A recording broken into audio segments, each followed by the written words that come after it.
இன்று செப்டம்பர் மாதம் 4ஆம் தேதி புதன்கிழமை, பொது காலத்தின் 22ஆம் வாரம். இன்று தேவன் நமக்கு தரும் ஜீவ நீரூற்றான இறை வார்த்தைகள் புனித லூக்கா எழுதிய நற்செய்தி இயல் 4 இறை வார்த்தைகள் 38 44 முடிய. பின்பு இயேசு தொழுகை கூடத்தை விட்டு சீமோன் வீட்டிற்குள் சென்றார். சீமோனின் மாமியார் கடும் காய்ச்சலால் துன்புற்ற நிலையில் இருந்தார். அவர்கள் அவருக்காக இயேசுவிடம் வேண்டினார்கள். இயேசு அவர் அருகில் நின்று காய்ச்சலை கடிந்து கொள்ள அது அவரை விட்டு நீங்கிற்று. உடனே அவர் எழுந்து அவர்களுக்கு பணிவிடை செய்தார். கதிரவன் மறையும் நேரத்தில் எல்லோரும் தங்களிடையே பற்பல பிணிகளால் நலம் குன்றி இருந்தோரை அவரிடம் கூட்டி வந்தார்கள். அவர் ஒவ்வொருவர் மேலும் தம் கைகளை வைத்து அவர்களை குணமாக்கினார். பேய்களும் நீர் இறைமகன் என்று கத்திக்கொண்டே பலரிடம் இருந்து வெளியேறின. அவர் மெசியா என்று பேய்கள் அறிந்திருந்தபடியால் அவர் அவற்றை அதட்டி பேசவிடாமல் தடுத்தார். பொழுது விடியும் வேளையில் இயேசு தனிமையான ஓர் இடத்திற்கு புறப்பட்டு சென்றார். திரளான மக்கள் அவரை தேடிச் சென்றனர். அவரிடம் வந்து சேர்ந்ததும் தங்களை விட்டு போகாதவாறு அவரை தடுத்து நிறுத்த பார்த்தனர். அவரோ அவர்களிடம், நான் மற்ற ஊர்களிலும் இறையாட்சியை பற்றி நற்செய்தி அறிவிக்க வேண்டும், இதற்காகவே நான் அனுப்பப்பட்டிருக்கிறேன் என்று சொன்னார். பின்பு அவர் யூதேயாவில் உள்ள தொழுகை கூடங்களில் நற்செய்தியை பறைசாற்றி வந்தார். ஆண்டவரின் அருள்வாக்கு. கிறிஸ்துவே மக்கு புகழ். நன்றிகள் பல கூறி நாம் பாடுவோம், நாளும் நம்மை காக்கும் இறையேசுவை. நன்றிகள் பல கூறி நாம் பாடுவோம், நாளும் நம்மை காக்கும் இறையேசுவை. அள்ளும் பகலிலும் செல்லும் இடமெங்கும், அள்ளும் பகலிலும் செல்லும் இடமெங்கும் அன்னையாய் தந்தையாய் அருகில் இருந்து அணைக்கும் தேவனை நன்றிகள் பல கோரி நாம் பாடுவோம், நாளும் நம்மை காக்கும் இறையேசுவை. கோடி துன்பம் வந்த போதும், கொடிய நோயில் வீழ்ந்த போதும் தேடி வந்து நம்மை காத்திட்டார். கோடி துன்பம் வந்த போதும், கொடிய நோயில் வீழ்ந்த போதும் தேடி வந்து நம்மை காத்திட்டார். வாடிய மலரை போல் வதங்கிய வீழ்ந்தாலும், வாடிய மலரை போல் வதங்கிய வீழ்ந்தாலும் அன்னையாய் தந்தையாய் அருகில் இருந்து அணைக்கும் தேவனை நன்றிகள் பல கோரி நாம் பாடுவோம், நாளும் நம்மை காக்கும் இறையேசுவை. நன்றிகள் பல கோரி நாம் பாடுவோம், நாளும் நம்மை காக்கும் இறையேசுவை.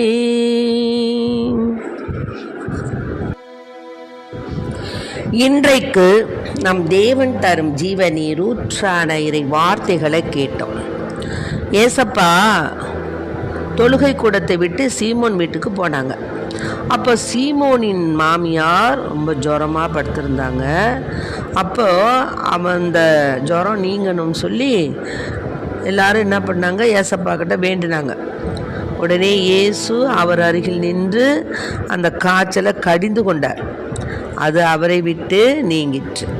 உடனே அந்த அம்மா எழுந்து அவங்களுக்கெல்லாம் பணிவிடை செய்ய ஆரம்பிச்சிட்டாங்க. பார்த்தீங்களா?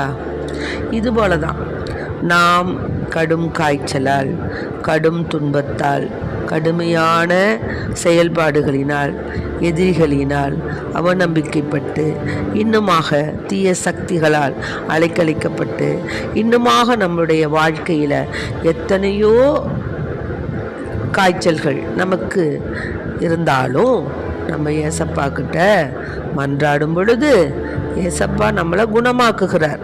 இது ஆழ்ந்த ஒரு விசுவாசம், நம்பிக்கை. இந்த நம்பிக்கையில் நாம் முற்றிலுமாக கொஞ்சம் கூட தடம் பெறக்கூடாது. ஏசப்பா, நீங்கள் தான் எனக்கு உதவி செய்யணும், இந்த துன்பம் என்னை விட்டு நீங்க வேண்டும், ஆனாலும் உமது திரு சித்தத்தின்படி என்னை பயன்படுத்துங்க, எனக்கு இந்த வியாதியை போக்குங்க, எனக்கு இந்த துன்பத்தை போக்குங்க, எனக்கு இந்த கஷ்டத்தை நீக்குங்க அப்படின்னு நமக்கு வரக்கூடிய ஒவ்வொரு இடர்பாடுகளையும் ஆண்டவரிடத்தில் கூறும் பொழுது தேவன் நமக்கு உதவுவார். அதைத்தான் இந்த ஒரு லைன் நம்மளுக்கு உணர்த்துது. அதாவது புனித லூக்கா எழுதிய நற்செய்தி 4:38 வார்த்தை பாருங்க, நமக்கு எவ்வளவு பெரிய ஆசீர்வாதமான வார்த்தையாக, நமக்கு ஒரு ஆறுதல் தரக்கூடிய வார்த்தையாக இருக்கு பார்த்தீங்களா. அதனால நாம் நம்பிக்கையோடு அவர்கள் அவருக்காக இயேசுவிடம் வேண்டினார்கள். நாம் நோயாளிகளுக்காக நாம் அன்றாடும் பொழுது இயேசு என்ன பண்ணுறாரு? கடிந்து கொள்கிறார். அந்த வியாதியை கடிந்து கொள்கிறார், அந்த துன்பத்தை கடிந்து கொள்கிறார். உடனே அது என்ன பண்ணும்? நம்மை விட்டு நீங்கிடும். ஆக நம்பிக்கையோடு நாம் பிறருக்காக மன்றாடும் பொழுது தேவன் நம் மன்றாட்டை கேட்கின்றார். அடுத்தபடியாக பாருங்க, கதிரவன் மறையும் நேரத்தில் எல்லோரும் தங்களிடையே பற்பல பிணிகளால் நலம் குன்றி இருந்தோரை அவரிடம் கூட்டி வந்தார்கள். அவர் ஒவ்வொருவர் மேலும் தம் கைகளை வைத்து அவர்களை குணமாக்கினார். அப்புறம் அதே மாதிரி கதிரவன் மறையும் நேரத்தில் அப்படியே நேரம் ஆகிக்கிட்டே இருக்கு. எல்லாரும் என்ன பண்ணுறாங்க? குணமாக்குகிறார் ஆண்டவர், குணமாக்குகிறார். இப்போ ஒன்றுமே வேணாம். இப்போ நம்ம ஊரில் ஏசப்பா நின்று குணமாக்குறாருன்னு வச்சுக்கோங்க, நமக்கு எப்படி இருக்கும்? அந்த பாக்கியம் அந்த சீடர்களுக்கு கிடைச்சிருக்குது. ஆனால் அவங்க சீடர்களுக்கு இல்லை, அந்த மக்களுக்கு கிடைச்சிருக்குது. அதுபோல தான் இப்பொழுது பல ஊழியக்காரர்கள் வாயிலாக, அன்று சீடர்கள் வாயிலாக தேவன் பல புதுமைகளை செய்தார். இன்று ஊழியக்காரர்கள் வாயிலாக அநேக அற்புதங்கள், வியாதிகள் இயேசுவின் பெயரால் அவர்கள் நீக்குகிறார்கள். அந்த ஊழியக்காரவங்க செய்யலை, யாருடைய கிருபைங்க? இறைவனுடைய கிருபையால் காய்ச்சல் நீங்குகிறது, இன்னுமாக பல நோய்கள் நீங்குகிறது. அப்போது நலங்குன்று இருந்தோரே அவரிடம் கூட்டி வந்தாங்க. ஒவ்வொருவர் மேலும் தம் கைகளை வைத்து குணமாக்குகிறார். பேய்களும் நீர் இறைமகன் என்று கத்திக்கொண்டே பலரிடமிருந்து வெளியேறின. அவர் மெசியா என்று பேய்கள் அறிந்திருந்தபடியால் அவர் அவற்றை அதட்டி பேச விடாமல் தடுத்தார். ஆமென். இப்போ பார்த்தீங்கன்னா சில பேர்லாம் அந்த பேய்களை பேச விட்டுக்கிட்டு அது என்னமோ அது சொல்கிறது அது என்ன செய்யும்? இல்லாத பிள்ளாதெல்லாம் சொல்லும், அப்படியே நம்பத்தக்க விதத்தில் சொல்லும். பைபிளையே கரைச்சி பேசும், கரைச்சி குடித்தது மாதிரி பேசும். பல விதத்தில் நம்மளை என்ன செய்யும்? திசை மாற்றிடும். அப்படின்னா அந்த பேய்களை பேசவே விடக்கூடாது. ஊழியக்கார மக்கள் அதை என்ன செய்கிறாங்க? இயேசுவின் பெயரால் அதனை விரட்டுகிறார்கள். ஆக சில போலி காரங்களும் என்ன பண்ணுறாங்க? அதை பேச விட்டுக்கிட்டு ரொம்ப அதை குறி சொல்லுவாங்க. சில குறி சொல்லக்கூடிய போலி ஊழியர்கள் கிடையாது, அவங்க போலி ஆட்கள். அவங்க என்ன செய்வாங்க? அதை பேச விட்டு குறி சொல்லிக்கிட்டு அது மாதிரிலாம் செய்வாங்க. அதெல்லாம் அவர்கள் போலி ஆட்கள். அதை நம்ம நம்பக்கூடாது. இந்த தீய சக்தியை பேசவே விடக்கூடாது. அதை உடனே ஆண்டவர் எப்படி அதட்டி விரட்டினாரோ அதுபோல் விரட்ட வேண்டும். இப்போ நிறைய பேர் என்ன செய்கிறாங்க? தீய சக்திகளால் ஆட்கொள்ளப்பட்டு மிகுந்த பாரத்துக்கு உள்ளாகிறாங்க. அப்படிப்பட்ட நிலையில் இருக்கும் பொழுது தேவனை நம்பி, தேவனை விசுவசித்து நாம் என்ன செய்யணும்? அது அவர்களை விட்டு அகன்று போருமாறு வேண்டிக் கொள்ள வேண்டும். பொழுது விடியும் வேளையில் இயேசு தனிமையான ஒரு இடத்திற்கு புறப்பட்டு சென்றார். திரளான மக்கள் அவரை தேடிச் சென்றனர். அவரிடம் வந்து சேர்ந்ததும் தங்களை விட்டு போகாதவாறு அவர்களை தடுத்து நிறுத்த பார்த்தனர். எங்களோட இருங்கப்பா, எங்களுக்கு பல அதிசயங்களும் அற்புதங்களும் செய்து எங்களை நீங்கள் ஆசீர்வதிச்சிட்ருக்கீங்க, அதையே எங்களுக்கு செய்யுங்கன்னு சொல்லி தடுத்து நிறுத்த பார்த்தாங்க. எங்கேயாவது ஏசப்பா நம்மளை விட்டு போகக்கூடாது. ஆனால் அவர் சொன்னார், நான் மற்ற ஊர்களிலும் இறையாட்சி பற்றிய நற்செய்தி அறிவிக்கணும்ப்பா, நான் அதுக்காகத்தாப்பா அனுப்பப்பட்டிருக்கிறேன் அப்படின்னு சொன்னார். சொல்லிட்டு பின்பு அவர் யூதேயாவில் உள்ள தொழுகை கூடங்களில் நற்செய்தியை பறைசாற்றி வந்தார். ஆக நாமும் நம்முடைய வாழ்நாட்களில் அநேக ஆன்மாக்கள் ஆதாயப்படத்தக்கதான ஆசீர்வாதமான செயல்பாடுகளை செய்யணும். இதுக்காக நம்ம போய் ஊரெங்கும் போய் சுற்றி திரியணுங்கிறது அவசியம் இல்லை. நம்ம குடும்பத்தில், நம்ம பணி செய்யக்கூடிய இடத்துல, நம்ம போகக்கூடிய இடங்களில், வரக்கூடிய இடங்களில் அருமையாக ஆண்டவருடைய இறை வார்த்தையை நற்செய்தியின் வாயிலாக அந்த வார்த்தைகளை நாம் மக்களிடத்தில் பேசி அவர்களுடைய துன்பத்தை நம்ம போக்குவதற்கான ஒரு யுத்தியை நம்ம கடைபிடிக்கணும். மேலுமாக அவரை அதாவது ஏசப்பா அதிகாரத்தோடும் வல்லமையோடும் தீய ஆவிகளுக்கு கட்டளையிடுகிறார், அவையும் போய்விடுகின்றன.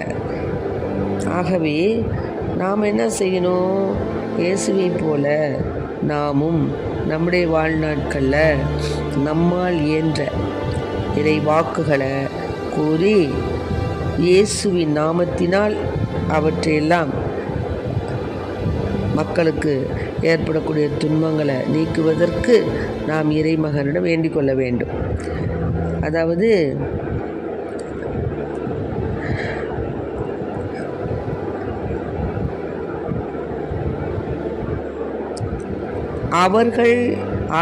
அவர்களிடம், நீங்கள் என்னிடம் மருத்துவரே உம்மையே நீர் குணமாக்கிக் கொள்ளும் என்னும் பழமொழியை சொல்லி, கப்பர்நாகுமில் நீர் செய்ததாக நாங்கள் கேள்விப்பட்டு எல்லாம் உம் சொந்த ஊராகிய இவ்விடத்திலும் செய்யும் என்று கண்டிப்பாய் கூறினார்கள். யார் கூறுறாங்கன்னா, இந்த ஆண்டவர் செய்யக்கூடிய புதுமைகளை எல்லாம் பார்த்துட்டு மக்களுடைய தலைவர்களுக்கு ஒரு காழ்ப்புணர்ச்சி வருது. காழ்ப்புணர்ச்சி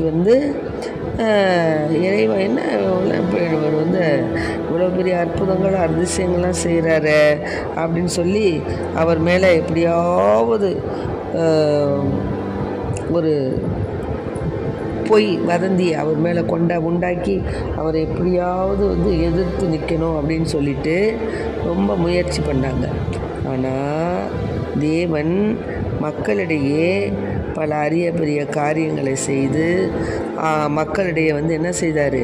பல பிணிகளை போக்கினார், அவர்களுடைய அந்த நோய்களை நீக்கினார், துன்பங்களை எல்லாம் போக்கினார், பேய்களையெல்லாம் என்ன பண்ணார்? ஓட்டினார். அதனால் மக்கள் என்ன செஞ்சாங்கன்னா, அதை பற்றிலாம் வியப்புற்று என்ன செஞ்சாங்க?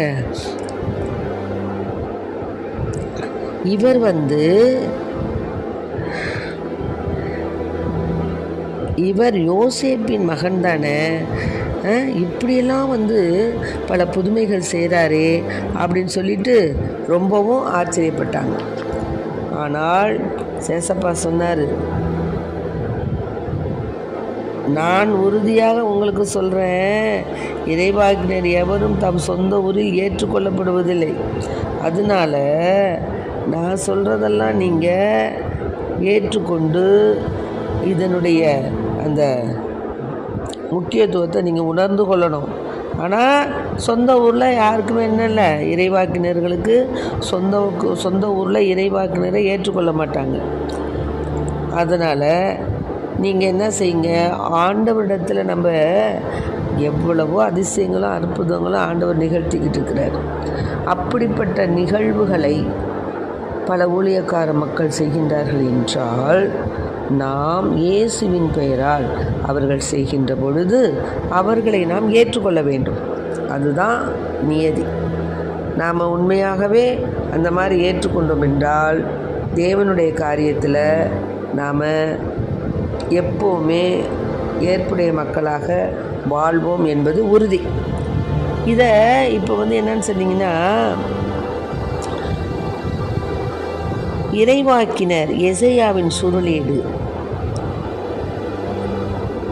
அவரிடம் கொடுக்கப்பட்டது.